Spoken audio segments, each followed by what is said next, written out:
This is Danny Zacharias from Acadia Divinity College. We're sitting at Religion Soup 2013, and Daniel Wallace has just finished giving us a great lecture this afternoon. And I want to sit here and talk about something called the Orthodox Corruption of Scripture. Can you first define what that means for us? Well, it's a book that Bart Ehrman wrote in 1993, and his basic premise was that when it comes to Christology, the doctrine of Christ, that there were certain early scribes that would change passages in the New Testament to conform more to what their view of Christ was. So the Orthodox scribes corrupted the Scriptures. That's his argument.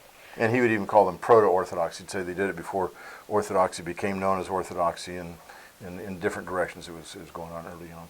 And therefore he would say they shaped Orthodoxy. Is that right? Yeah, I think that he would argue that as well. Right. And so in the past little while, I think it's maybe just last year even, you edited a book revisiting this Orthodox corruption. Yeah, 2 years ago. 2 years ago now. October 1st, 2011, when I had the day I had a debate with Bart at Southern Methodist University. Great. So you edited that, and you, as well as several of your students and colleagues, contributed significantly to that work. So what are some of the avenues, what are some things that you need to relook at, and what did you attack, essentially, with that position of the Orthodox have corrupted the Scriptures? Well, we looked at a number of different issues. One of them, which is I think a most interesting article, was a comparison of the manuscripts for the Gospel of Thomas that we have with each other, which is an apocryphal work. We have 3 known Greek fragments and 1 Coptic text of Thomas. And so the fellow who worked on this, Tim Raschuti, was comparing the Greek and the Coptic. He had to back translate the Coptic into Greek so he could make the comparisons properly. But to kind of trace out to see what the textual changes were. And his conclusion was that the text of Thomas has gone through far greater disruption than the text of the New Testament in this brief period of about 150 years than the New Testament has in 1,500 years. Wow. And so you see that kind of thing. Another fellow dealt with a basic principle that he thinks Bart has taken in his views, which is that the reading which is the least orthodox is the original. And Ehrman would deny this, but I think Philip Miller demonstrated that, yes, in fact, that's kind of the view that Ehrman wants to take with this. So those were some of the essays.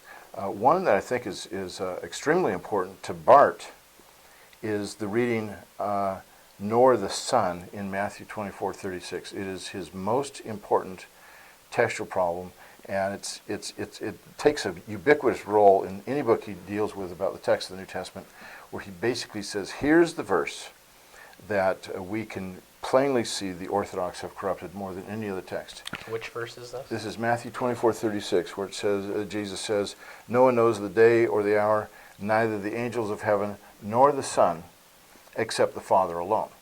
And Byzantine manuscripts don't have the words nor the Son, as well as some Alexandrian and Western. So some early manuscripts, but the better manuscripts do have the words nor the Son. But if you take that out, then you've got no one knows the day or the hour, not even the angels of heaven, except the Father alone. And that's how it would read. And so Ehrman wants to argue that these early Orthodox scribes took out nor the Son precisely because it offended their view of Jesus' omniscience. And the problem he's got with his view, and he got this really from Bruce Metzger, a very evangelical Orthodox scholar, and Metzger wrote this back in his textual commentary of the New Testament back in 1971. But the problem with it is these same Orthodox scribes kept the words in the parallel in Mark 13:32. Right.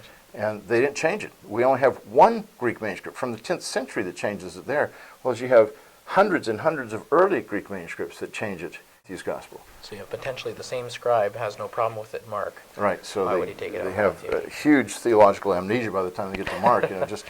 It just doesn't make any sense. So the argument that I would use is I'd say, I think Matthew himself took it out, where he has not as explicitly a statement about Jesus' lack of knowledge about the day, but he does it implicitly because he adds 1 word that is not found in Mark, and that's the word monos, or alone.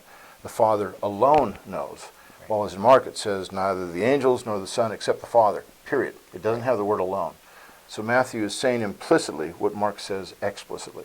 See, excellent. And so what have been some problems that are original, Bart Ehrman's original work? Has that reverberated negatively in New Testament studies? I think Was that the reason that all these years later you chose to revisit it? I revisited it, I think, because he and I had had a couple of debates by that point, and I think it has affected more than those in scholarship, although to a degree it's done that. It's really affected people in the lay people in the trade market, where they've bought into his arguments, and I felt it's better to address this at the very top, the root of what he's saying, rather than just deal with misquoting Jesus. And so we discussed that as well in the book, but really wanted to address some of these basic core issues. His book was revised, and the revision came out in 2011, I think, also. And so it came out too late for us to have an interaction with it. But he got an early draft of what we did, but didn't cite it in his revision. So interesting. Yes. Well, thanks very much for all that you do and how you've bolstered, I think, really the faith of many people in the New Testament, knowing we don't need to worry. It hasn't been corrupted beyond repair. Right. And for the most part, we have the text that was handed down. Great. Thanks very much. Yeah, thanks, Dan. Appreciate it.